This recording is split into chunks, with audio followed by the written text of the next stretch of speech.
ლაშა ბექაური, ფინალში ისეთი შემართებით ვიყავით, თითქოს ომში მივდიოდი. უნგრეთში გამართული ძიუდოს მსოფლიოს ჩემპიონატიდან ქართველი ძიუდოისტები სამშობლოში ისტორიული შედეგით დაბრუნდნენ. ჩემპიონებს თბილისის საერთაშორისო აეროპორტში გულშემატკივრებმა დახვედრის საზეიმო ცერემონია მოუწყვეს. პირველად ისტორიაში საქართველოს ძიუდოს ნაკრები შერეულ გუნდურ ასპარეზობაში მსოფლიოს ჩემპიონი გახდა.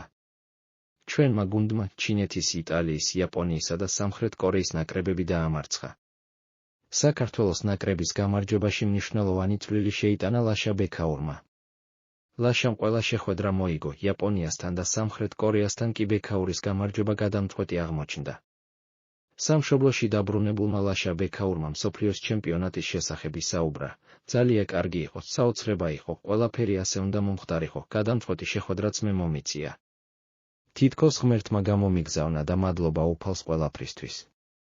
ფინალში ისეთი შემართებით ვიყავით, თითქოს ომში მივდიოდი, საიდანაც გამარჯვებული უნდა დაუბრუნებულიყავით. გუნდური ჩემპიონობა განსაკუთრებული შეგრძნებაა, ასეთი შეგრძნება აქამდე არასდროს მქონია, გუნდურს გამარჯვებას სხვა ერთობა აქვს. იაპონიასთანაც გადამწყვეტი ჩემი შეხვედრა იყო, მურაო მსოფლიოს ჩემპიონია და დასამტკიცებელიც მქონდა, რომ გამარჯვება შემეძლო. რაც შეეხება გამარჯვების შემდეგ ჩემს შედეგს, ეს ნიშნავს უფლის დიდებას და იმას, რომ ყველაფერი, რაც ჩვენ ცხოვრებაში ხდება, უფლის ნებაა.